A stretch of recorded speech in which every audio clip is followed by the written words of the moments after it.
자, 오늘까지 영생에 관한 이야기를 함께 공부하도록 하겠습니다. 자, 영생을 믿으십니까?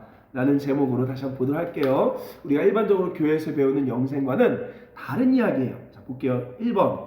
먼저 이 영생을 이해하려면 다양한 방법이 있겠지만 오늘날 과학선에서 이해할 수 아주 좋은 이야기가 있습니다. 바로 차원에 관한 과학적 이해를 가지고 있으면 영생을 100% 이해할 수는 없겠지만도 조금이라도 이해할 수 있는 하나의 안목이 생깁니다. 우리가 아는 것처럼 0차원은 점, 1차원은 선, 2차원은 면, 3차원을 입체라고 합니다. 우리는 그러면 입체라는 3차원 속에 시간이라는 한개 차원이 더해진 4차원 속에 살고 있는 거예요. 자, 분명히 공간은 3차원이지만 우리는 거기 끝나지 않고 시간이 있기 때문에 우리는 4차원 속에 살고 있는 것입니다. 자, 그런데 문제는 뭐가 문제냐? 눈으로 보는 것은 우리가 살고 있는 차원보다 한 단계 낮은 차원을 봅니다. 자, 예를 들면 뭐냐면 우리는 3차원 입체 속에 살고 있지만 우리 눈으로 보는 건 뭐예요? 바로 단면인 2차원을 본다는 거죠. 이 성경책을 볼게요. 성경책은 이 육면체잖아요. 육면체인데 우리 눈으로 보는 건 뭐예요? 하나의 단면밖에 안 보인다는 거죠. 대신 우리가 노력해서 옆으로 가서 옆면, 뒷면, 앞면 이렇게 보면 시간의 흐름 속에 보면 전체를 볼 수 있는 거죠.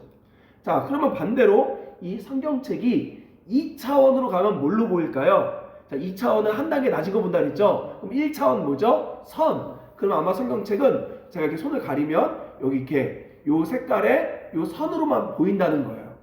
자, 근데 반대로 우리는 지금 4차원 살고 있지만 5차원이 있는지 없는지는 모르겠어요. 근데 5차원이 있다라고 하면 이 성경책이 어떻게 보일까요? 아마 성경책이 지금 표현할 수는 없지만 한 번에 전체가 다 보입니다. 이게 한 번에 앞뒤가 다 보이는 세계에서 보일 거라는 거예요. 그리고 만약에 또 더 높은 차원으로 6차원, 7차원이 있다라고 하면 어떻게 보이냐? 이렇게 보이겠죠? 성경책이 처음 만들어진 것부터 장면이 돼서 성경책이 나중에 다 없어진 것까지가 하나의 슬라이드처럼 한 번에 이 육면체가 보이면서 그게 다 보이는 거죠. 근데 우리는 그게 한 번에 다 안 보이니까 오늘이라는 시간 속에 그냥 이렇게 순간순간으로만 볼 수 있는 거지, 원래는 하나의 사건과 같이 이게 만들어지고 없어지는 사건처럼 높은 차원에서 그게 다 보인다는 거예요. 이게 굉장히 중요합니다. 자, 그래서 우리가 기억해야 될 게 뭐냐면 여기 또 중요한 거 있어요. 높은 차원에서는 시간의 개념이 필요 없다는 거죠. 우리는 낮은 차원에 있기 때문에 시간이 필요한 거지 높은 차원에서는 시간이 없다는 거예요. 자, 그리고 아까 이야기했듯이 낮은 차원은 높은 차원을 볼 수가 없습니다. 이해할 수가 없어요. 항상 높은 차원에서 낮은 차원을 보게 돼요. 자, 먼저 이 전제를 가지고 있다고 하면 아주 재밌는 걸 발견할 수 있습니다. 2번, 예수님은 마치 우리가 살고 있는 세계보다 더 높은 차원에서 모든 걸 보시고 이해했다는 거죠. 자, 볼게요. 4차원 세계 속에 사는 우리는 오늘이라는 시간 속에 모든 것을 다 단편적으로 경험하는데 예수님은 시간의 개념을 넘어선 몇 차원인지 모르겠죠. 더 높은 차원에서 모든 걸 보고 경험하셨습니다.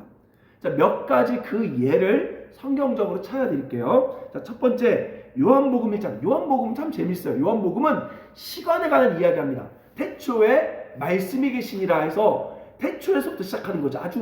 시간이 아주 처음부터 시작하는 거예요. 자, 재밌는 건 요한복음 1장에 보면 오늘 처음 만나는 나다나엘이라는 사람이 등장합니다. 예수님이 나다나엘을 이렇게 처음 만나요. 이렇게 육신으로. 자, 예수님은 나다나엘 보자마자 이런 말합니다. 뭐라고 말하냐? 그는 간사함이 없다. 참 이스라엘 사람이다. 이렇게 얘기해요. 그러니까 나다나엘이 기분이 좋은 거죠. 깜짝 놀라서 어떻게 저를 아세요? 이렇게 물어봅니다. 이때 예수님이 난 다 알아. 이렇게 말하지 않고 뭐라고 말하냐? 아주 중요한 이야기예요.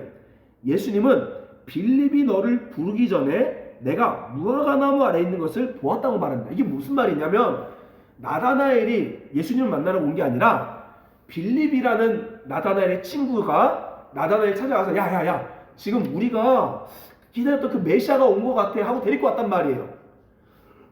자, 무슨 말입니까? 지금 예수님은 현장에서 나다나엘을 만났는데 나다나엘을 만났는데 뭐라 그래요? 과거의 나다나엘을 봤다는 거죠. 같이 그 자리에서. 그러니까 예수님은 지금 나다나엘의 지금 모습만 보이는 게 아니라 마치 슬라이드처럼 나다나엘의 모든 행적들이 슬라이드처럼 다 보이고 있는데 그 중에 하나를 뽑아갖고 아까 과거에 있었던 무화과 나무 아래 있던 행동을 내가 그때 너 봤을 때 같이 봤다 얘기하는 거죠. 마치 몇 년 전 건지 모르지만 그 파일을 꺼내와서 같이 보는 거죠. 예수님은. 이게 우리랑 다른 거예요. 자, 또 볼게요. 자, 그리고 또 재밌는 건 요한복음 21장 넘어. 요한복음 참 시간에 관한 얘기 많이 나와요.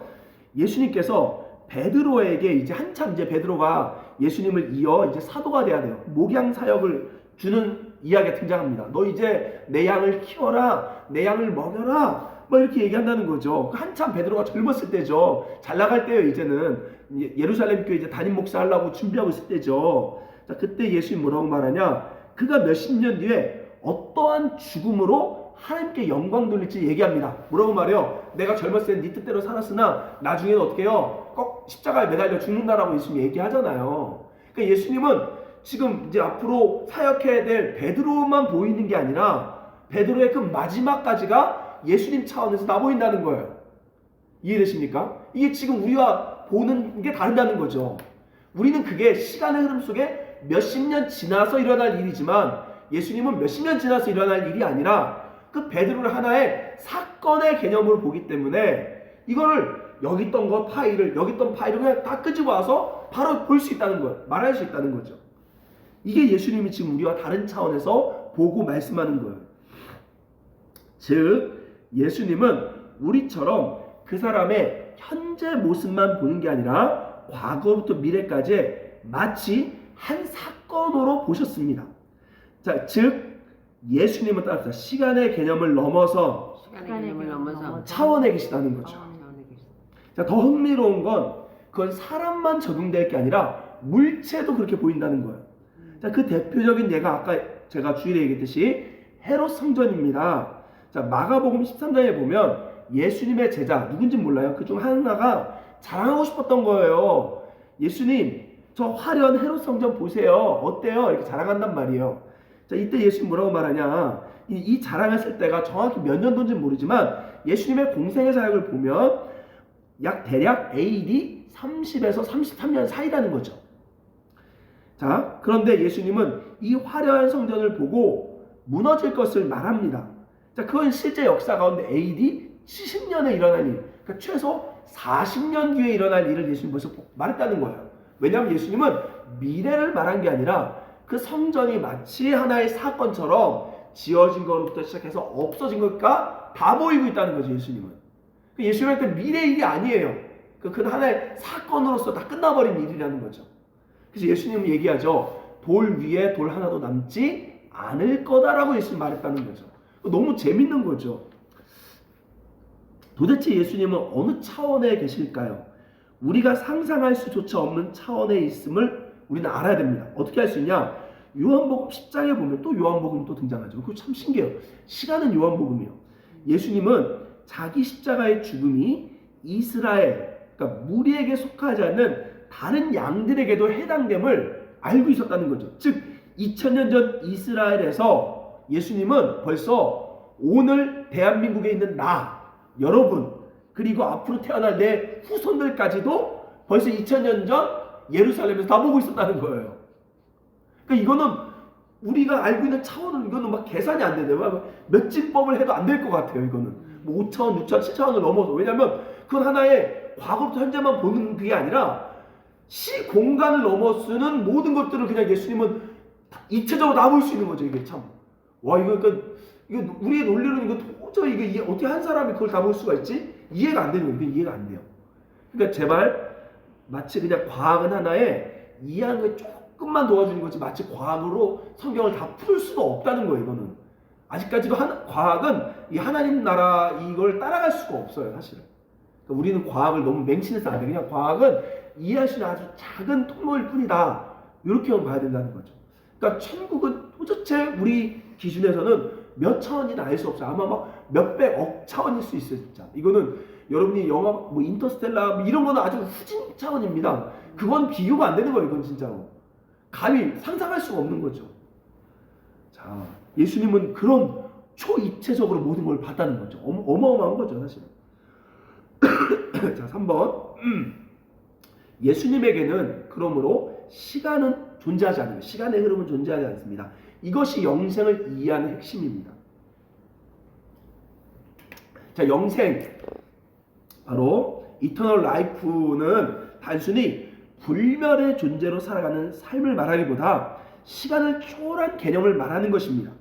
자, 우리는 한 번에 사건으로 보지 못하고 시간의 흐름 속에, 오늘이라는 시간의 흐름 속에 하나씩 보고 나니 과거, 현재, 미래 이렇게 말하지만 예수님에게는 이게 애시당초 존재하지 않습니다.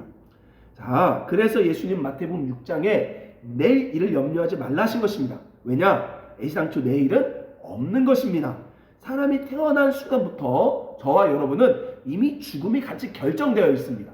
죽음 날까지 이미 한 사건으로 끝난 일이에요. 우리는 오늘의 시간 속에 그냥 나의 일부분을 경험한 것 뿐이지, 그러다 보니까 그게 아직 안 경험된 걸 내일이라고 말하는 거지, 사실은 이미 다 끝났다는 거예요. 그러므로 내일을 걱정한들 바뀌는 거 없고, 내일을 자랑한들 안 될 것도 많다는 거죠. 그러므로 성경은 내일을 걱정하지 말고 자랑하지 말라고 한 거예요. 자, 성경은, 천국은 읽어볼까요? 시간이 없음, 그러니까 시간의 개념이 없음을 우리에게 가르쳐 줍니다. 자, 요한계시록 21장 22장에 보면 해와 달이 필요가 없다고 말하죠. 즉 우리가 알고 있는 세월이 흐르지 않는다는 것입니다. 우리 일반적으로 영생하면 내가 1000년, 2000년, 3000년, 4000년, 5000년 영원히 산다 생각하는데 사실은 시간이 아예 개념이 없어 나이도 없는 거예요, 천국에 가면.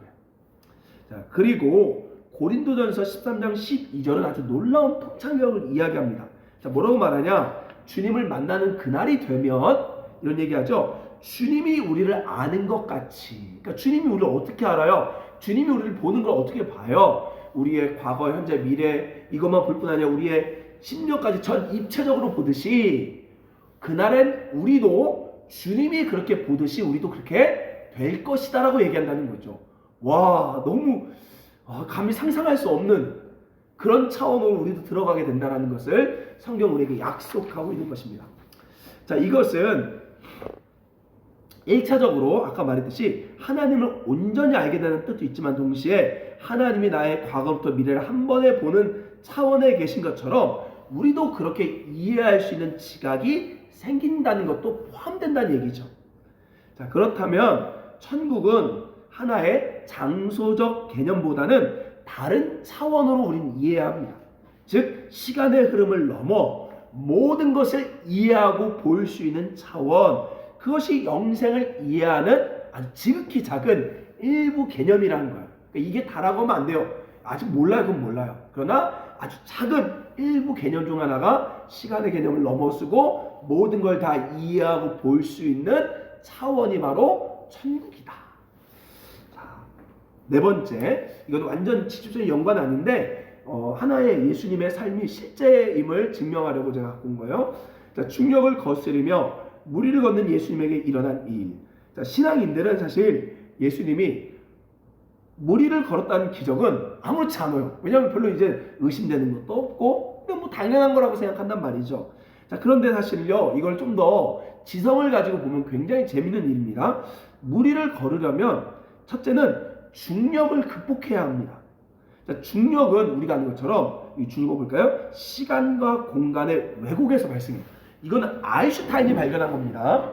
자, 이게 뭐냐면 중력이 어떻게 생기는 거냐면 갑자기 지구에서 뭔가 땡기는 힘, 우리는 이 정도만 이해하는데 사실 그렇지 않아요. 우리 우주에는 눈에 보이지 않지만 시간과 공간이라는 하나의 마치 그물 같은 눈에 안 보이는 시간과 공간이라는 차원의 그물이 있어요.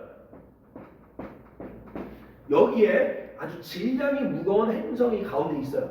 그럼 어때요? 이 그물이 가라앉죠.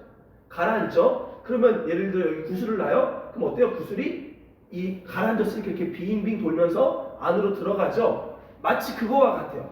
그러니까 다른 말로 이야기하면 여기 질량이 무거워서 깊게 가라앉아. 이 중력이 높으면 시간도 빠르다는 거예요. 그러니까 우주에서는 시간이 다 다르다는 거죠. 단적인 예로 달에 가면요, 달에서 시간과 지구에서 보낸 시간이 다릅니다.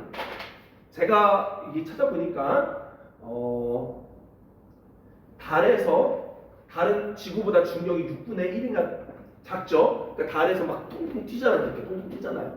달은 뭐라고 이야기하냐면 달은 29.5일이래요. 지구에서 하루가. 지구에서 24시간이 지나면 하루가 지났으면 달에서는 29.5일이 지난 거라는 거죠. 이게 굉장히 그러니까 다른 우주에 가면 다른 행성에 가면 시간이 다 다르다는 거예요. 이게. 그래서 이걸 상대성 이론이라고 한 거죠. 과학적으로 이건 밝혀낸 거죠. 굉장히 그러니까 이게 단순히 그냥 무리를 걸었다 이건 아무것도 그러니까 과학자들은 이걸 안 믿을 수밖에 없어요.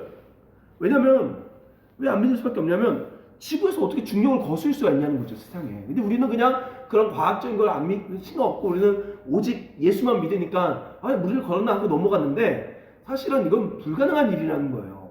왜냐하면 무리를 걸으려면 이미 중력이 달라져야 되는데 중력이 달라지면 어떤 일이 벌어져요? 시간과 공간이 변형이 일어난다는 거죠. 변형이. 시간과 공간이 변형이 안 일어나는데 어떻게 무리를 걸을 수 있냐 이거죠. 굉장히 중요한 이야기입니다. 그러니까 시간의 이야기를 하려면 중력까지 같이 가야 되는 거예요, 무조건. 자, 이게 굉장히 그러니까 이게 제가 나중에 이거는 뭐 어른들은 그렇지만 어디 청소년 아이들 놓고 이거 한번 얘기하면 애들 되게 재밌어 할 것 같아요. 왜냐면 요즘 아이들이 우주과학에 대한 굉장히 관심 많거든요. 자, 여기 보면 자, 이제 다시 한번 이야기해 볼게요. 중력이 강한 곳에서 1시간이 상대적으로 중력이 약한 곳에서 몇 달, 몇 년 그 이상으로 온다는 거죠. 중력과 시간은 비례한다는 거예요. 자, 예수님이 무리를 걸은 사건을 연구해 보면 분명히 여긴 중력이 낮은 사건이죠. 어찌 보면 아주 흥미로운 일이 있습니다. 오병이어 사건이 끝나고 제 아들을 재촉해 급히 배를 타고 갈릴리 호수 건너편으로 가게 됩니다.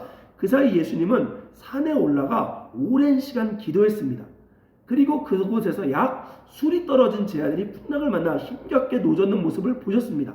이때 밤 4경이에요. 어두운 새벽입니다. 그러니까 예수님이 지금 성경에 보면 마가복음인가에 보면요. 술이 떨어져요. 술이. 그럼 우리가 1리가 10리가 4kg. 그러니까 최소 학자들은 5kg 정도를 보고 있어요. 예수님이 산에서 기도한 것과 갈릴리 호수에서 노젓는 건 5kg. 자, 그럼 우리 5km 거리를 날씨 좋은 날은 5km 거리 볼 수 있죠. 자, 근데 밤이란 말이에요. 밤에 어떻게 이 힘겹게 노젓는 제자들을 눈으로 예수님 볼 수 있을까요? 이게 먼저 일단은 말이 안 되는 거예요. 그러니까 인간의 눈으로만 본다 그러면 말이 안 되는 거죠. 일단 말이 안 되는 거예요. 그리고 두 번째로 뭐가 있냐면 저는 이거를 이제 이렇게 볼 수 있는 거예요. 이 성경을 보면 아주 재밌는 게 예수님이 이상할 정도로 오병이어 끝나고 나서 야 너희들 좀 쉬어라 이렇게 하셔야 되는데 쉬라지 않고 급히 재촉하사. 그러니까 마치 제 아들 막 솔자같이 야 빨리 가야 돼 배 타고 빨리 건너가 하고 얘를 빨리 보내버립니다. 빨리 보내버려요. 그러니까 예수님이 지금 뭔가 시간에 쫓긴 거예요. 마치 시간에 쫓기듯이 막 빨리 보냅니다. 보내버려요. 근데 예수님은 빨리 가야 되는데 예수님은 기도하러 가는 거예요. 왜냐하면 그 뒤에 거라사 광인 귀신 들린 사람 쫓아내야 되는데 이 사람 급하니까 아마 빨리 가라고 했을 거예요. 근데 이 귀신을 쫓아나가면 예수님도 성령을 힘입었기 때문에 기도를 하셔야 돼요. 근데 산에 올라가 기도하면 예수님 기본적으로 우리 같이 그냥 짧게 기도하는 게 아니라 일단 산에 올라가 기도하면 최소 몇 시간 기도한단 말이에요. 그럼 시간이 없어요. 근데 예수님은 지금 벌써 제 아들은 재촉가서 배 타고 갔단 말이에요. 배 타고 갔어요. 풍랑을 만났어요. 그게 몇 시간 된지 정확히 몰라요. 풍랑을 만났는데 예수님은 최소 산으로 제자들 보내고 기도하러 또 산으로 가고 산에서 기도하고 나서 끝나고 이거 보고 내려온단 말이죠. 그러니까 예수님에게는 시간이 더 많이 필요해요. 제자들에게는 시간이 예를 들면 급히 가는 요 배 타고 가는 여정을 1시간 걸렸다고 할게요. 1시간. 근데 예수님은 써야 될 시간이 최소 6시간은 필요해요. 이게 뭘 수 있어요? 자, 이렇게 되면 어떤 일이 벌어져요? 아까 얘기했죠? 1시간이고 6시간이고 만약 중력을 비교해 본다면 어디 있어요? 여기가 당연히 중력 세겠죠. 예수님 무리를 걸 때 중력이 약해야죠. 그러니까 예수님은 많은 시간을 썼지만 실제적으로 이 땅에서는 1시간밖에 안 된 거예요. 예수님은 6시간을 썼지만 사실은 이 땅에서는 1시간밖에 안 지난 거예요, 사실은. 그리고 낮은 중력으로 예수님은 무리를 걸어와 버린 거죠. 그러니까 이게 단순히 무리를 걸었다 해서만 끝나지 않고 그 전에 벌써 시간의 왜곡과 또 여기를 단번에 걸어오는 공간의 왜곡. 그럼 공간은 어떻게 되는지 그건 나오지 않아요. 정확히 잘 몰라요. 근데 분명한 건 뭐예요? 시간의 왜곡과 공간의 왜곡이 분명히 있었다는 거죠. 예수님은 벌써 수십 킬로 떨어진 걸 마치 그냥 잠깐 쟤네들 힘들게 노전해 하고 그냥 걸어오니까 바로 와버려. 이게 변형이 일어난 거죠. 시간과 공간의 변형이 무리를 거는 사건에 같이 있었다는 거죠. 아주 놀라운 재밌는 거예요. 그러니까 놀랍기보다는 좀 재밌는 흥미거리가 됩니다. 이건 굉장히 흥미거리가 되는 거예요. 자, 그 말이 뭐예요? 사실 그러니까 단순히 아까 얘기했듯이 즉 중력이 다른 곳에서는 시간과 공간이 뒤틀린다는 과학이 무리를 걷는 기적에도 입증된다는 예입니다. 자, 중력을 조절하신다는 말은 시 공간을 자유자재로 할 수 있다는 말을 의미합니다. 베드로서 3장 8절에 보면 이 재미있는 이야기 나오죠. 한번 읽어볼까요? 시작. 주께서 하루가 1000년 같고 1000년이 하루 같다는 이 한 가지를 잊지 말라. 이 시간을 중력으로 계산하면 뭐예요? 하나님은 중력을 마음대로 조정할 수 있는 거죠. 시간을 하루를 1000년으로 쓸 수 있게 만들 수 있고 1000년을 하루로도 쓰게 할 수 있고. 자, 이게 무슨 말입니까? 바로 예수님은 시 공간을 초월한 영생 그 자체. 사실요, 비밀은요, 영생은 차원이 아닙니다. 사실은 아까 제가 얘기했죠. 시간을 초월한 걸 영생이라 했지만 진정한 영생은 그 차원을 넘어선 예수님 자체가 영생이었던 거예요. 그래서 요한복음 17장 3절에 영생은 유일하신 참 하나님과 그가 보내신 자 예수 그리스도를 아는 것이다. 이 아는 게 뭐예요? 바로 교제하는 것, 남녀가 하나의 관계를 맺는 것. 그 관계 맺는 게 바로 영생이다. 그러니까 예수님 자체가 영생이에요. 예수님 자체가 시간을 초월한 차원이고 영생인 겁니다. 예수님 자체가 사실은 천국입니다. 5번 영생은 하나님 아는 것 십자가. 자, 우리에게 영생의 하나님이 있음을 알려주고 누리게 하시려고 예수님 오셨습니다. 영생은 하나님 그 자체이며 그분을 아는 것이 영생입니다. 자, 이 영생의 삶을 살기 위해 우리에게 십자가 주셨습니다. 십자가는 과거의 사람, 현재 사람, 미래 사람을 모두 초월해 구원하는 하나님의 능력이라는 거죠. 자, 예수님을 믿는 자들에게는 영생의 삶이 주어지고 성경은 믿지 않는 자들에게는 영벌이 주어진다고 기록합니다. 자, 이제 우리에게 죽는 건 더 이상 무서운 것이 아닙니다. 우리 차원에서 온이란 시간의 흐름 속에서 인지되지 못할 뿐이지 없어지는 게 아닙니다. 이게 되게 중요한 말이죠. 오늘이라는 시간의 흐름 속에서 인지되지 못할 뿐이지 없어진 게 아니라는 거죠. 우리 주변에 죽었던 사람들이 오늘이라는 시간 속에 우리가 보지 못할 뿐이지 없어진 게 아니라는 거죠. 전도서는 시간은 흐르지만 사건은 영원하다고 가르쳐줍니다. 주 안에서 죽은 자들은 영생의 차원에서 주님과 함께 우리 곁에서 우리를 응원하고 있습니다. 히브리서 12장 1절에 바로 믿음의 선지들이 구름대와 같이 우리를 둘러싸고 있다고 말합니다. 우리 차원에서 안 보이고 인식하지 못할 뿐입니다. 낮은 차원은 높은 차원을 보지 못하는 것처럼 그래서 성경은 우리에게 믿으라라고 이야기하는 것입니다. 자, 마지막 6번 영생을 소망하며 오늘에 집중하며 살기.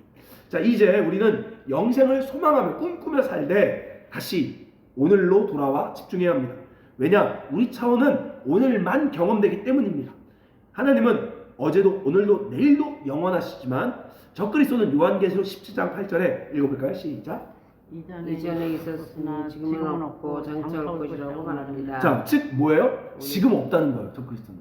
근데 이걸 우리 요한계시록 우리가 이렇게 보라 그랬죠. 제가 요한계시록 마치 미래에 일어날 일이다라고 봐버리면 안 되고, 요한계시록은 1세기 때도 맞고 지금도 맞고 미래도 맞고 이렇게 봐야 된다는 거야. 자, 그 얘기는 뭐예요? 그러니까 요한계시록 그 얘기는 뭐예요? 우리는 이렇게 생각하죠. 지금은 적그리스도가 없는데 어느 타임이 되면 나타날 거고, 옛날에 있었고 어느 타임 되면 나타나고 지금은 없어. 이렇게 보는 게 아니라 얘는 1세기 때도 없었어요. 과거에 있었고 앞으로 올 거지만 1세기 때 없어요. 근데 그 앞으로가 우리 세계에도 없어요.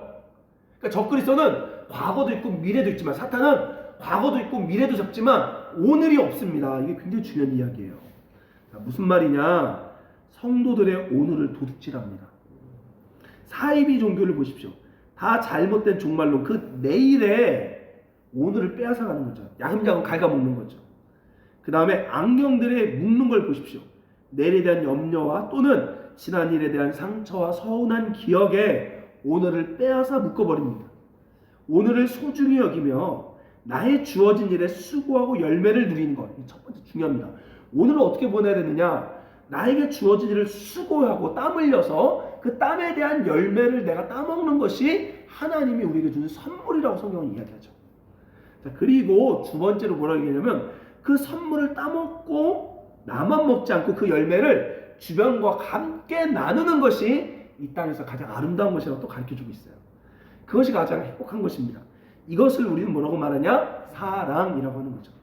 참으로 놀라운 것은 이 사랑의 예정 속에 하나님은 영생, 즉 내세의 능력을 맛보게 하는 보너스를 준비합니다. 그래서 사랑은, 은사는 바로 사랑에서 나옵니다. 히브리 기자는 이것을 뭐라고 말하냐? 하늘의 신령한 은사, 하늘의 내세 능력, 영생의 능력이라고 말합니다. 자, 영생은 예수 그리스도를 믿는 것부터 이미 우리 가운데 시작되었다는 거예요. 더 이상 사망, 시간의 사망은 우리를 이길 수가 없습니다. 우리 모두 예수님과 실제적인 사귐을 통해 이 땅에서 영생을 맛보며 살다가 직접 영생에 들어갈 수 있길 주의 이름으로 축원합니다. 아멘. 우리 같이